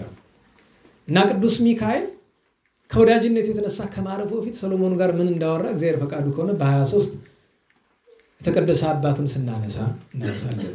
ስተቱንም እናነሳለን ንስሐውንም እናነሳለን። ያን ቀን ኢትዮጵያዊት ጻድቅ ጎጃም ደብረ ጽላሎ ተወልዳ ዝዋይ ሐይቅ ውስጥ በጥኑ ተጋድሎ ባሕረ ሰጥማ ተጸልይ የነበረች ኋላ ወደ ዞረሬ ወደ አቡነ ተክለ ሃይማኖት መካነ ሙላድ ሄዳ እዚያ በጽኑ ገድል ኑራ ያረፈች ኢትዮጵያዊቷ እናታችን ቅድስት ሃይመተ ሥላሴ ያን ቀን መኮንኑ በአንዳንድ መጻሕፍት ልዑል ይለዋል፣ ልዑል ሃኖሊዮስ ይለዋል። ሰማዕትነት የተቀበለበት ነው። ክርስቶስን ወደዋለሁ ብሎ ስላለው ምንድን ያለው ከወደድከውማ ብሎ በመስቀል ላይ ነው ቸንክሮ እሱን የሰቀሉት። ደስ አለው። ፈጣሪ ሳይገባኝ አንተን እንደመስል አደረጉኝ ብሎ በመስቀል ሲሰቀል ደስ እያለው እያመሰገነ ነው የሞተው። ያን ቀን በደሴታ አሞር የአይሁድን እምነት ከክርስትና ለመቀላቀል የሞከሩ ሰዎች የተወገዙበት ቀን ነው። ዛሬ ከአባታችን ገብረ መንፈስ ቅዱስ በተጨማሪ ወላጆቹ ስምዖንና አቅሌስያ አባ ገብረ መንፈስ ቅዱስን አስተምረው ያሳደጉ ታላቁ በግብፅ ገዳም በነሂሳ አበምኔት የነበሩት አባ ዘመደ ብርሃን አይደል? ሰላም ለቆምከ እንበለ ያብጽሕ አቅሞ ለዘመደ ብርሃን አቡከ ከመቆመ መልአክ እንተገረሙ ይላል አይደል? ቀጥሎ ምን ይላል? ገብረ መንፈስ ቅዱስ በአኒ እምሰዓተ በቀል ወተቀይሙ በፍርድ ቀን ማን ይሆን የሚያድነ ምን አለ? ቅድመ ገጸ ክርስቶስ ፈጣሪ ሰው ያዘክር ቀዊሞ ሰማዕት ደግሞ ወጻድቅ ጾሞ። በፍርድ ቀን ሰማዕታት ምን ይዘው ነው በጌታ ፊት የሚቀርቡ? የፈሰሰ ደማቸው። ጻድቃን ምን ይዘው ነው የሚቀርቡ? የጾሙትን ጾማቸው። እኛ ግን ይዘነው የምንቀርብ የለንምና የዚያን ቀን ከበቀል ፍርድ ገብረ መንፈስ ቅዱስ ሰውረን ነው። ቸርነቱ ይሰውረን። ምንድነው የሚሉት ሊቃውንት አሁን በዛሬ ማይሌት ገብረ መንፈስ ቅዱስ አቡነ በኪዳንከ አስራተ ንስሐን ብለዋል። እና አባታችን ዘመደ ብርሃን አቡነ ገብረ መንፈስ ቅዱስን አስተምረው ያሳደጉ ጻድቅ ናቸው። ሌላ ዛሬ እናታችን ቅድስት አውዶክስያ በጣም በኃጢአቱ የታወቀች የእስራኤላዊ ሰው በኋላ ግን አልገረማችሁም? ትናንት ስንክሳር ባይሆን ከልብ አታዳምጡም እንጂ ከግማሽ ንባብ በኋላ አውዶክስያን ምን እያለ የሚጠራት የነበረ ድንግሊቱ እያለ አመንዝራ እንደነበረች ነግሮን መጀመሪያ። ኋላ ግን ምን ይላታል? ድንግሊቱ። አይንሳ የሚገርመው ነገር ሰማዕትነት ልትቀበል ስትሄድ የመኮንኑ ልጅ ይሞታል። ታዝንና ከሞት ታስነሳዋለች። ኧረ አልገልሽም አለች። እንዲሁም በአምላክሽ አምናለሁ ይሰዳታል። አሁንም ሌላ መሪ ሊገላት ስትመጣ የእሱ ጃግሬ የሆነ አንድ አይነት አለች። አሳዝናት አይ ብላ ድስስ ታደርገዋለች። አይኑ ይበራል። ኧረ አልገልሽም አለች። በሶስተኛው ስትሄድ ጌታዬ ኧረ እኔ ከሰማዕታት ልቆጠር እወዳለሁ እባክህ ታምር በእጅ አታድርግ ብላ ጌታችን ፈቅዶላት ተሰውታ ሰማዕት ሆናለች። ጻድቅም ሰማዕት ናት። እሷን ያሳመናት ኢየሩሳሌሙ ጻድቅ አባታችን አቡነ ግርማኖስ ዛሬ ዓመታዊ በዓሉ ነው። ሌላኛው ዛሬ የደብረ ሊባኖስ አበምኔት የነበሩ አባታችን አቡነ ቴዎድሮስ፣ ሌላኛው የኢትዮጵያ ንጉሠ ነገሥት የቅዱስ ያሬድ ወዳጅ አፄ ገብረ መስቀል ጻድቁ ዓመታዊ በዓላቸው ነው። የመጨረሻው ዛሬ ትልቁ በዓል በግብፅ ገዳም በ6ኛው ክፍለ ዘመን መጨረሻ አካባቢ የተነሱት ታላቁ አባ ሰረባሞ ገዳማዊ ባሕታዊ ርዕሰ ምኔት ቅዱስ ሰረባሞን ዓመታዊ በዓላቸው ነበረ። ነገ 6 ነው። ጻድቁ ኢትዮጵያዊ አባ ዙሩፋኤል፣ ጻድቁ ኢትዮጵያዊ አባ አንጦንስና አባ አርከሌድስ እነዚህ ሁሉ ኢትዮጵያውያን ናቸው። ከሰለስቱ ምዕት አንዱ ነው ተብሎ የሚታመነው ቅዱስ ቴዎዶሲዮስ ታማኔ፣ እንደዚሁም ሰማዕቱ ቅዱስ ዲዮስቆሮስ፣ በ7 የኢትዮጵያ ንጉሥ ጻድቁ ቅዱስ ቴዎድሮስ ቀዳማዊ፣ እንደገና የዚያኑ ቀን ፊልሞንና አብላኒዮስ ኃይለኛ ሰማዕት። ቅድም ሲያነቡ ቴዎዶሲዮስ የሚል የነገ ታሪክ ነበር አይደል? ወበዛቲውንም እሱ እየሳባቸው ቴዎድሮስንም ቴዎዶሲዮስ አሉት እያልኳቸው ነበር። ቴዎዶጦስንም ቴዎዶሲዮስ፣ ሁሉንም በቴዎዶሲዮስ ነው የጨረሱት። እና ቴዎዶጦስ የሚባል ኃይለኛ ሰማዕት፣ ኃይለኛ ሞት የማይፈራ ማለት ነው። ቅዱስ ቴዎዶጦስ የሚባል ሰማዕት ነው። ጻድቅ ንጉሥ ቴዎድሮስም አለ። በ8 የሐዋርያ ግዝት በዓል ነው። ሐዋርያው ቅዱስ ማትያስ እረፍቱ ነው። ያን ቀን ሰማዕቱ ቅዱስ አርያኖስ አባ ዮልዮስ፣ በ9 ሐዋርያው ቅዱስ ኩቱን፣ በ10 ቅዱስ መስቀል አቡነ ተከስተ ብርሃን የዲማው ቅዱስ መስቀል ዓመታዊ በዓል ነው። ረቡዕ ቀን ነው። እግዚአብሔር ከፈቀደ ወአስተማሪ መድባችሁ ሰው ከሌለም ለማማር እንችል ይሆናል። እንግዲህ እሱ እንደናንተ ፈቃድ አስተባባሪዎች ይዩትና አስተማሪ ግን የምትመድቡት አስተማሪ ከኮርሱ ውጭ አይደለች ነው አላት። ኮርስ ተመድቦባታል። እነሱ አስተማሪዎች አለው እያሉ ነው። አዲስ መልእክት መጥቶ ነው ካለ ኮርሱ እንግዲህ ይሁን። የተጀመረው ኮርሰኞ ረቡዕ ሐሙስ አለን። ጥሩ። በአጋጣሚ እኛም የዛኛው ማክሰኞ ነው። ምክንያቱም ረቡዕ እዛ ጉባኤ ስላለ እንግዲህ አሁን እንትን አድርጉ ለወንድማችን ትንሽ ስለ ቅዱስ መስቀል መግቢያው ላይ እንዲያስተምር አለ ሊቀ መንበሩ ንገረውና ትንሽ ስለ ቅዱስ መስቀል መግቢያው ላይ ራሱ እኮ ማለት ምስጢር አይደል እየሰጠ አይማደ ምስጢር ልብ ወደዚያ እንዳይሰረቅ አንድ 5 ደቂቃ ምትሆን ስለ ቅዱስ መስቀል አደራ ብለዋል ወንድማችን በልልኝ። በጣም ያስፈልጋል ቅዱስ መስቀል ትልቅ በዓል ስለሆነ። ስለዚህ ቅዱስ መስቀል ነው። በ11 አባታችን ቅዱስ ቴዎቄጤኖስ እና ብጽዕት እስክንድራ ዓመታዊ በዓላቸው ነው። ያን ቀን በቤተክርስቲያናችን ብዙ ታሪኳ ባይተረክም እንኳን በቅርብ ዓመታት ታሪኳን እየተረክንላት ያለች በቅዱስ ዮሐንስ ወንጌል ምዕራፍ 4 ላይ ያለችው ሳምራዊቷ ሴት በስም ቅድስት ፎጢና ዓመታዊ የሰማዕትነት በዓሏ ነው። በኔሮን ቄሳር ዘመን የተሰዋችበት ነው። ቅድስት ፎጢና ሳምራዊቷ ሴት ማለት ነው። ዛሬ ሳምንት ስንት ነው የሚመጣ? 12 ነው። በ12 ቅዱስ ሚካኤልን የምናከብረው ከታላቁ ሊቅ ከቅዱስ ድሜጥሮስ ጋር ነው። የቅዱስ ድሜጥሮስ ዓመታዊ የተአምራት በዓሉ ነው። ያን ቀን ባሕረ ሐሳብ የተማረ ሰው ይቀጽለዋል። ቢያንስ መቅደሙን ነው የጥምረት እግዚአብሔር ብሎ እንደ ጸሎት ይገባል። በዓመት 3 ቀን ሊቀጽሉት ይገባል።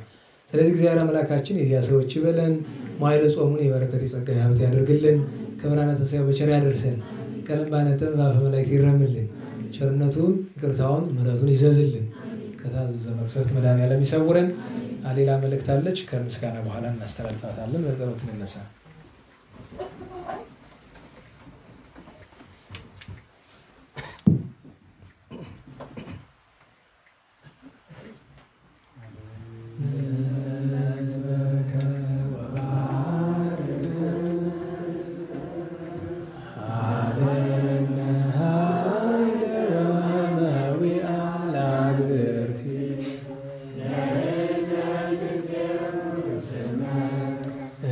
Amen.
ከልጁ ወዳጁ አማልዳት አማልደን። እናቱን በምሕረት ቁጣውን በትዕግስት ላክልን። ለመምህራችን ቃል ታሰማልን። የአገልግሎት ዘመናቸውን ይባርክልን። ጻድቁ ከተለያየ ፈተና ጠብቀው ከሞን ጊዜ በሰላም ያደርስልን። ለወንድሞቻችንም ቃል ያሰማልን። ከሩቅም ከቅርብም መጥተን ቃሉን እንድንሰማ የፈቀደልን ፈጣሪ ማስተዋሉን አድሎ ፍጻሜያችን ያሳምርልን። ሱባኤያችን በሰላም ያስፈጽመ። ሀገራችን ሰላም አድርጎ ለታመመ ምሕረቱን ይላክልን። ሰላም ያሳድረን። አቡነ ዘበሰማያት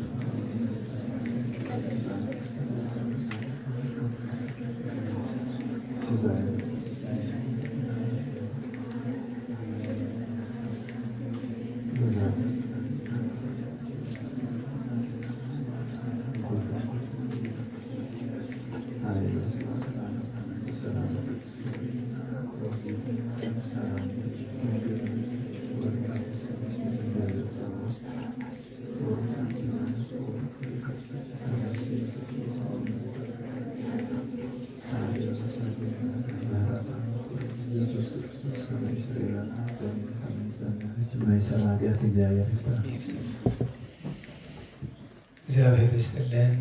ቃለ ሕይወት ቃለ በረከት ያሰማልን። ተስፋውን መንግስቱን ርስቱን ያውርስልን። አንዲት ነገር ብቻ ልጠይቃችሁ።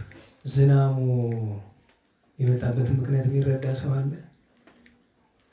ብዙ ጊዜ ያስገርመኛል። እናቶች ትልልቆች ስለሆኑ ያስተውሉታል። የእግዚአብሔር አንድ የቸርነቱ መገለጫ ጻድቁ ገብረ መንፈስ ቅዱስ የመጋቢት 5 ቀን ዝናብ እንዲዘንም ያደርጋሉ ከድሮ አንስተው እና ይሄ የእግዚአብሔር የቸርነቱ ምልክት ነው። ብንመለስ ብንለምነው ደግሞ መጪው ክረምት መቼስ ወቅት አለመዛባቱ ትልቅ ሀብት ስለሆነ ይሄ እኔ ደስ ነው ያለኝ። ቅድም አካፍተ ልትወው ነው ጻድቁ አምላክ ወይ ልትጨምር ነው እያልኩ ነበር በልቤ። በደንብ አድርጎ ይኸው አንደኛ ሙቀቱ በህይወቴ አይቼው የማላውቀው ነው። መቼም ወፍራሞች ላበት ይውጣችሁ። እኛ ምንም የሌለንበት እንዴት በላበት እንታጠባለን? የሙቀቱ ክፋት ይመስለኛል። አቀዘቀዘው ቸሩ መድኃኒዓለም። አሁን ስትወጡ ነው የሚታወቃችሁ ቀዝቅዝ ያለ አየር። ተመስገን በሉ እስቲ። ስትወጡ በልባችሁ ተመስገን በሉ። ይህ ቸር ደግሞ ታውቃላችሁ፣ ዛሬ ዱባ ይተከላል። ነገሩ ዱባ ታውቃላችሁ፣ ዱባ ዛሬ ነው የሚተከል። እናቶቻችን ዝናብ ከመጋቢት 5 እስከ 10 ካልዘነበ ችግር ነው። እንደው ካፊ ያመጣው ለምልክት ይኸው ጻድቁ ዛሬ አይ ቸርነታቸው ብዙ ነው ነው እና ይሄ እንድናስተውሉ ብዬ ነው መልእክቱ። ኮርሱን አጥብቄ ልንገራችሁ። ደህና እየተገኛችሁ ነው፣ ግን ሁላችሁም አይደላችሁም እና ተገኙ። የአዕማደ ምስጢርን መደለል አለባችሁ። ያን ሳትደለድሉ ችግር ነው። ስለዚህ እየመጣችሁ ሰኞ አለ፣ ረቡዕ አለ። አሁን ማክሰኞ እዚያኛ ስላለ ነው። ለሚቀጥለው ሳምንት ሰኞ፣ ረቡዕ፣ ሐሙስ ነው። ከወዲያኛው ሳምንት ጀምሮ ደግሞ ካላለቀ ግን ሰኞ፣ ማክሰኞ፣ ሐሙስ ይሆናል እና አሁን ሰኞ፣ ረቡዕና ሐሙስ ነው። በሰዓት ተገኝታችሁ ምላውን አድርሳችሁ ከምላው መድረስ ቢያቅታችሁ ከመጨረሻው አባታችሁ ላይ እንኳን አድርሳችሁ ትምህርቱን ተማሩ፣ ደልድሉ። ምስጢር መደልደያ ያክል መያዝ አለባቸው። ያለፈው ሳምንት መምህሩ ስላልተመቻቸው ነው ያልነበረ፣ እሱ እንድታስቡ ነው። ለውድ መስተንግዶ ተረኛ የቅዱስ ሉቃስ ወንጌላዊ አገልጋዮች ናቸውና 10 ዋና ስራ አስፈጻሚዎች አደራ እንድትገኙ 10 ሰው እንድትገኙ። ማስተናገድ በወንጌላውያን ስለሆነ አሁን ቅዱስ ማርቆስ ነው መሰለኝ ያስተናግዳል ያለፈው፣ አሁን ቅዱስ ሉቃስ ነው እና ተገኝታችሁ ስራውን ስሩ፣ አስተናግዱ ነው። ረቡዕ በ10 የበረከት ስራ ስላለ ጠዋት እንድትመጡ ብለዋቸዋል አስተባባሪዎቹ፣ የሰለስቱ ምዕት አስተባባሪዎች። ረቡዕ ጠዋት በ10 ምንድን ነው ስራው? ምገባ ነው። እኔ እኮ ድካም ያለው ስራ መስሎኝ ግዝት ነው ብዬ ነው። የጌታ በዓል ነው። ምጽዋትማ ጥሩ ነው። ስለዚህ የበረከት ስራ ምገባ ስላለን ጠዋት እንድትመጡ። ለስራው ነው ጠዋት ነው የሚበላ? ለስራው ነው እንደሱ በለኛ። እሺ ለስራው ጠዋት እንድትመጡ ረቡዕ ተብላችኋል ወይም ብለናችኋል። አፋአው ያስመሰልኩት አይደል? የሌላ ሰው መልእክት። እሺ ቸር መድኃኔዓለም ሰዓት ስለሄደ እንግዲህ እናሰላም። ስለዚህ ምርቃቱ የጋራ ሆኖ እንቅፋት ሳይመታን እሾህ ሳይወጋን ኃጢአት ሳይሰለጥንብን በደልም ሳይገዛን የብርሃን መላእክት በፊት በኋላ በቀኝ በግራ እየጠበቁ ለጊዜ ወደ ቤታችን ለፍጻሜው ተስፋ ወደምናደርጋት መንግሥተ ሰማያት ከተከፈተች ገነት ከተነጠፈች ዕረፍት ከአባቶቻችን ርስት ሁላችን በሰላም ያደርሰን፣ በሰላም ያደርሰን። ስብሐት ለእግዚአብሔር ልዑል ወለወላዲቱ ድንግል ወለመስቀሉ ክቡር ዘወሳይል አሜን።